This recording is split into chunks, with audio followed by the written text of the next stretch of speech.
നിങ്ങൾ ഈ ചാനൽ ഇതുവരെ സബ്സ്ക്രൈബ് ചെയ്തില്ല, സബ്സ്ക്രൈബ് ചെയ്താലും ഒപ്പം പുതുപുത്തൻ വാർത്തകൾ ആദ്യമേ അറിയാൻ ബെല്ലൈക്കണും അമർത്തൂ.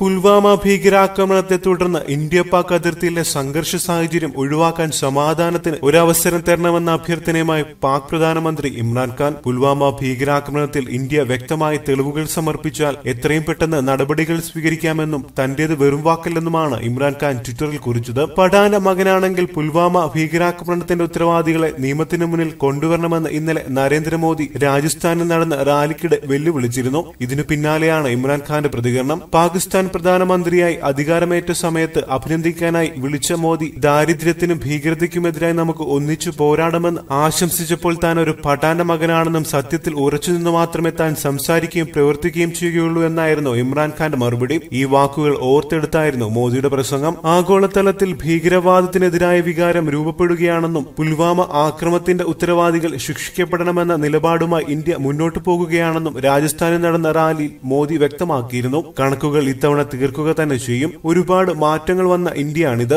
ഈ വേദന തങ്ങൾ സഹിക്കില്ലെന്നും ഭീകരവാദത്തെ എങ്ങനെ തകർക്കണമെന്ന് ഞങ്ങൾക്കറിയാമെന്നും മോദി റാലിയിൽ പറഞ്ഞിരുന്നു. എന്നാൽ സംഭവത്തിന്റെ ഉത്തരവാദികളായ ഭീകര സംഘടന ജെയ്ഷെ മുഹമ്മദ് തലവൻ മസൂദ് അസറും പാകിസ്ഥാൻ കേന്ദ്രീകരിച്ചാണ് പ്രവർത്തിക്കുന്നതെന്ന കാര്യം തന്നെ നടപടിയെടുക്കാൻ ആവശ്യമായ തെളിവാണെന്നുമായിരുന്നു ഇന്ത്യയുടെ മറുപടി. മുംബൈ പത്താൻകോട്ട് ഭീകരാക്രമണങ്ങളെ തുടർന്ന് സമർപ്പിച്ച തെളിവുകൾക്കെതിരെ പാകിസ്ഥാൻ ഇതുവരെ നടപടികൾ സ്വീകരിച്ചിട്ടില്ലെന്നും ഇന്ത്യ കുറ്റപ്പെടുത്തിയിരുന്നു. ഈ വാർത്തയോട് നിങ്ങൾക്കും പ്രതികരിക്കാം ഒരു കമന്റിലൂടെ.